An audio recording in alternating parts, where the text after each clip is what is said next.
Welcome back to the TWTL podcast with our ongoing coverage of Jesus Messiah as we lead up to the Easter production at the Pentecostals of Alexandria. I'm Chris Ferris and I'm covering the practices from last week. This includes the Mary of Bethany practice that we had on the previous Saturday, as well as our Monday practice, the Beatitudes and miracles scene, and then Thursday's Jerusalem scene, and Saturday's temple cleansing. So to start off, Mary of Bethany is just a scene where we're all kind of hanging out, around a table, enjoying a meal, and it's an interesting scene because we're enjoying the fellowship and the camaraderie. There's all of the disciples are there. Jesus is there. Several of Jesus' close friends are there, and Nicodemus and Joseph of Arimathea are there as well in this scene. And while we're just chatting and having a good time, Jesus asks Nicodemus about what the situation in Jerusalem is, and Nicodemus is basically going to try and talk Jesus out of going to Jerusalem. He doesn't think it's safe, and Jesus says that he has to go, especially this year, which causes we're supposed to convey that it's a lot of concern amongst us that this person that's close to the Sanhedrin, that's close to the opposition of Jesus, who is clearly a friend of Jesus now, is trying to talk him out of going. And it's a brief moment, but it's interesting having to convey this lighthearted moment that's cut by a bunch of tension, just with a few statements, and having to be able to transition from a lighthearted moment to a very serious and tense moment. It's difficult, and we had a lot of starts and stops on that, and trying to make sure that we are conveying the right emotions. While a lot of us don't have lines, we're having to convey that emotion non-verbally with our facial expressions. And so it's little things like that go a long way in the production. And it's one of the things that about being a disciple or an apostle of Jesus that we have to take very seriously, is because while we're not the focus of the audience's attention throughout the production, most, if not all, of the people are going to be looking to Jesus throughout the production. We're the ones who are always around him for most of the production. And so if I'm not conveying the right emotion, then the audience won't be able to immerse themselves in the scene and won't be able to put themselves in the right emotional state for that scene. So trying to iron those things out is important, and there's no scene that's not important for that. And this one that has those change of emotional reactions is important for conveying the gravity of what's about to come. This scene also has a couple of soliloquies that's very unique to this production. Above all, and before that, Messiah did not have soliloquies. And so having these standalone conversations by a single cast member to the audience, while we're in what's called a soft freeze, we're not frozen like in a living picture, but we're kind of not moving much, and we're kind of acting as a background to this person's statements to the audience. It creates another layer of immersion for the audience, and if it's done right, it's going to draw the audience in even more.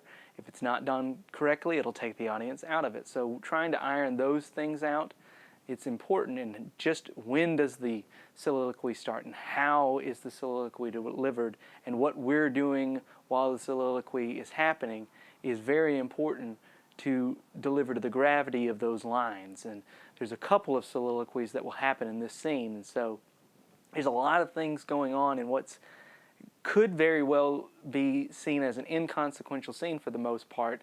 It becomes a very important scene. because of these dynamic approaches to it. It also includes where Jesus' feet are anointed by Mary of Bethany, and that's a very deep and moving moment. It's been done in Messiah, it's been done in Above All, and it's being done in Jesus Messiah. And we once again have to change our attitude. We get upset as apostles because she is offering this costly perfume, and we see it as a waste because we're thinking about, some of us very genuinely, about the poor, others, especially Judas, selfishly about the cost of the perfume. And so being able to convey the emotional range like that, it's important for us. So that scene it doesn't seem like it would have to put that much attention into it, but we spent 2 hours just trying to get our emotional reactions and where we're situated in that and how we come into the scene, because there's another scene that happens right before that, and making sure that we enter the scene correctly. It's just, it's a very intricate scene, a very detailed scene in what a lot of other productions would kind of just gloss over. We're trying to make every scene count, every scene matter. And so that Saturday was very important to getting that correctly, because we're not going to practice that as an individual scene going forward. We had this one chance to really knock it down. We'll have obviously full dress rehearsal run-throughs as we get closer and closer to the production, but this was our one chance to really iron out a lot of the details and make sure that we're doing the exact things that we need to do. So that was a very important practice. Moving on to Monday, this was about I think it was our third time going through the Beatitudes, and this time it was mostly about finding our depth by breaking up. This is the regular Jewish cast, but also the disciples. We're scattered throughout the scene. That way we're not all bunched up in one area, and there's a nice even distribution of cast members around the Temple Mount while Jesus is speaking. And there's also a modern part to this scene, and how the scene's going to shift from back and forth, and that makes this scene a very dynamic scene. And that's one of the hallmarks that's going to be for Jesus Messiah, is the dynamic nature of shifting into different approaches of delivering lines and delivering dialogue. It's taxing because we have to act differently while Jesus is delivering the Beatitudes, and then when the modern minister is giving a sermon on the Beatitudes, we're once again in a soft freeze. And how do you operate in a soft freeze without breaking character? How do you operate in a soft freeze without taking attention away from that side of the stage? And just making sure that you're in the right position at all times, and while the focus is not on you, you don't want to do anything to distract from where the focus is at. So it's a very interesting way of delivering the story, and as such, it's new, and so trying to get a handle on that and to make sure that you're in character. It's not too difficult for this scene compared to the Mary of Bethany scene, but once again, it's just making sure we get it right, because we don't get many opportunities for these individual scene practices before we start going in to a full dress rehearsal, going through the whole production. And so this practice was a lot about making sure we're in the right position and we're reacting appropriately based on where the scene is progressing at. On Thursday, we went back through Jerusalem, which was, I think it was the third time we went through that. And it's kind of controlled chaos because we still don't have a donkey. We're just walking through it. But making sure that everybody's coming out of the doors enough times to create the idea of a larger crowd than what we're actually working with as a cast.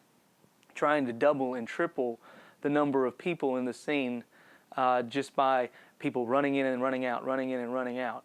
That's a tactic that Brother Keith, our main director, has employed in Messiah, and above all for this scene, and we're doing it again this year. And we have a large cast, but it's going to be really imperative that the people who are regular Jewish cast members, these are people that don't get regular names. They're just in a long list of cast members, but they have a very important role in this scene, is to make this crowd seem as large as possible.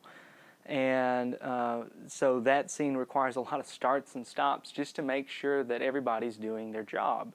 Another thing was Jerry, the guy who's playing Jarius, he was having a little bit of an issue with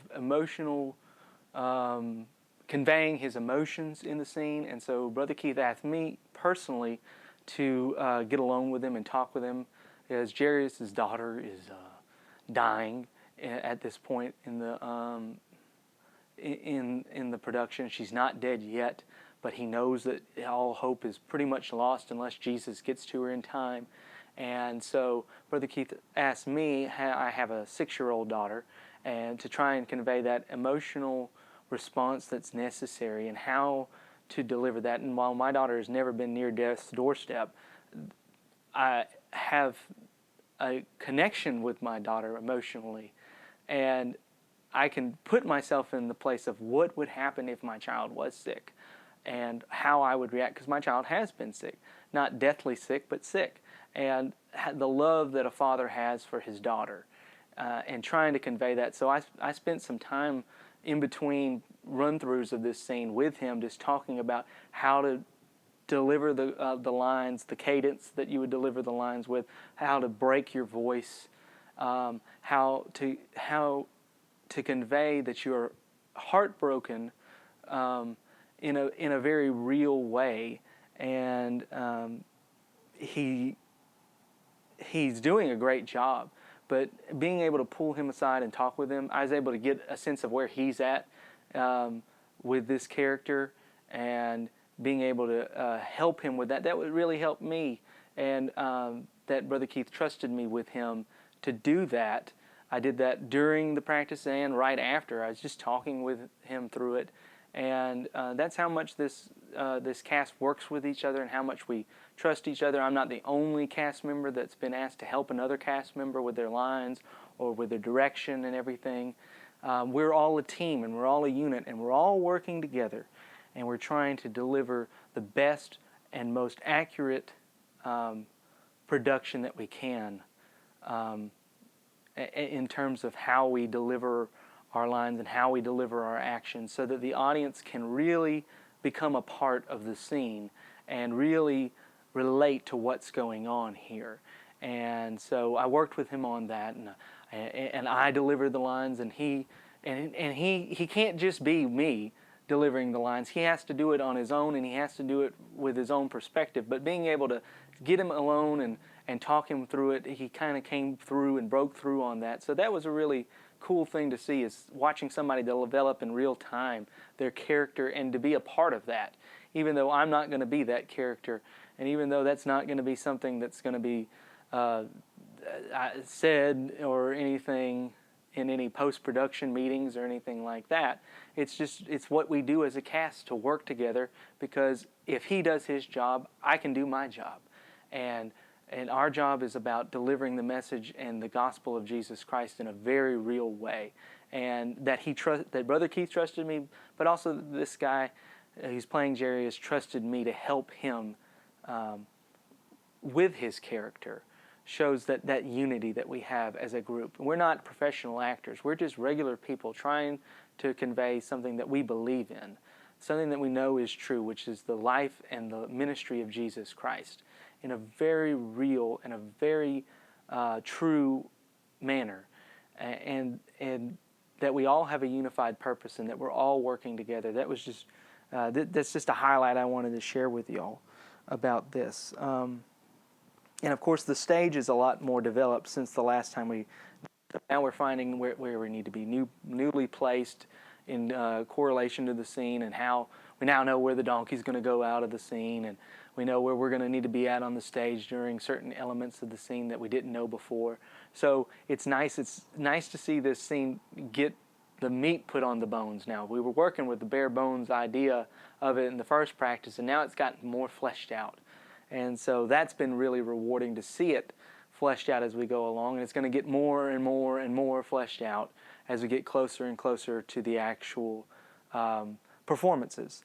The last thing that we did was the temple cleansing, and this is a very intricate scene. They've really developed it since the Messiah days and the above all days. There's going to be a special thing that they're going to do with the Romans that really highlights the Romans in this scene. They're delivering lines from the temple, and Jesus is going to be standing off watching this all and being very disturbed. And we have to, as disciples, convey, well, why is he so concerned? Is he concerned about the Romans? But then he's talking about what's going on in the temple. But shouldn't he be more concerned about the Roman presence in Jerusalem? But his focus is on what people are selling in the temple. And for us, it's common. It's been going on for generations that people sell things in the temple. And he's upset about this. And then he storms into the temple and starts tearing things up. And we're trying to stop him because this is a bad look for him. He's just rode in on the donkey, and he's just been celebrated. And now all this goodwill and good faith that the citizens have put towards him is kind of being squandered in our eyes. And we're trying to get him out as fast as possible. And yet he's saying and doing very profound and challenging things in the faces of in the face of the Sanhedrin, in the face of the public, and conveying that concern. We thought we were going in the temple and everything was going to be great, and then having to witness the tension just rise and rise inside of Jesus, and how he's conveying that with his facial features and his very deliberate steps, and then with his words and with his actions once he gets inside the temple. It's a very building and emotional scene as we get to a lot, and there's going to be a lot of interesting and dynamic ways in which this scene is delivered. Don't want to spoil that right now, but as we get closer and closer, probably will provide you with more details on that. But this was our first run through of the temple cleansing scene, and it went really well. You know, for such a chaotic and such a cast-heavy scene, I thought that this one went a lot better. It helps that a majority of the set in place, so that we know where we're going to be at and what's going to be happening in the scene, and we don't have to just go on where we think we'll be at. We know where we'll be at in this scene and how we're going to act in certain placements and everything. So by and large, it's been a successful week. There's been frustrating things. Some of the scenes have taken a little bit longer to get through. Even with the temple cleansing, we got through it multiple times. It took a while just to get the scene going. We had a 2.5 hour instead of a 2-hour practice, and I think it took 40 minutes just to get into the scene because they were trying to figure out the placement and the special things that they were going to do in the scene and how they wanted it done. They wanted to hear people's lines delivered, and they wanted to make sure they were delivering them in a deliberate manner. And for us as disciples, we're just kind of standing off on the side waiting on this to happen, and it can get frustrating at times. But we did get through the scene, and the more we went through that practice, the better I felt about this scene. At the outset, I thought, man, this is not, I don't know how this scene's going to work. But as we got closer and closer to the finish of the scene, it all started to come together really well. So that's the 4 scenes that we practiced this week. We're going to have some new scenes that we're going to practice this coming week, including tonight as I'm recording this. We're going to be doing the adulteress scene. We've got a couple other scenes that we're going to run through this week, and I'll be reporting on that as the week comes to a close and I get an opportunity to sit down and do another one of these podcasts. But before I go, I wanted to highlight one of our apostles. His name's Howie, and he's playing Philip this year, and he's the youngest guy in our group. And most of the people in our group are either in their upper 20s or in their 30s. We even have a guy in his 40s. So Howie's like 20 years old. So he's already kind of off in his own little demographic compared to us. Another thing about him is he's one of 2 guys in our group that's not married. So that's another kind of barrier between him and our group. He goes to college, and he's going to college and he's got 21 hours, and he's got a biology major. So he's very, he's very busy with his daily life. And then he also helps run a Bible quizzing team at our church, a Bible quizzing team that has won, I believe it's won in nationals, the team that he captains. And so he's got a lot of things that he's involved in in terms of ministry, and he's got things involved in terms of schooling and life. And he's a 20-year-old kid, 20-year-old man. And he's got friends and things that he could be doing other than showing up 3, 4, 5 times a week to practice as a background character with a bunch of guys that he doesn't really have a lot in common with. And yet this is a guy who shows up every time, and he makes an effort to get connected to each and every one of us. And he's really immersed himself in our group. Our group is a lot about camaraderie. If we're working together as a unit that are friendly with each other, then that's going to make it real when we're on the stage together. And he hasn't shied away from that. He's gotten involved. And so it's one of those things I just want to highlight a guy or a cast member every once in a while, and this is the guy who's been sticking out to me because he shows up every time, and he likes to have fun, and he just likes to cut up a little bit and cut the tension with a few jokes here and there, and he's lighthearted, but he's very focused and he gets involved, and it's really been a pleasure working with him. He has never been a disciple before. He was like a understudy for disciples in Above All. And this is his first year as an official disciple, and he is doing a great job, and it's been a pleasure working with him. So I wanted to highlight that guy. And he's not the only one that's in college. He's not the only young person that's cutting time. They could be spending time with friends, could be spending time studying, could be spending time working, could be spending time with their families. But each and every one of us, we're sacrificing time. Like we said, this isn't something we're doing for a resume. We're not professional actors. We're just regular people that have a passion for conveying the message of Jesus Christ, and we get an opportunity to convey it to 12,000 plus people. And to us, it's not a play, it's a witnessing tool for our community and an opportunity to share Jesus Christ with others. And today I wanted to highlight you, one of those people who is, and what he's doing to be a part of that. So with that in mind, I'm going to close out this week's podcast. I hope it's been informative. I hope you've been blessed by it. And like I said, I'll be back sooner than later, hopefully this time, sometime at the end of this week. I'll be providing you with another update on the goings-on and Jesus Messiah. But until then, I'm Chris Ferris. This is the TWTL Podcast. God bless. Keep searching.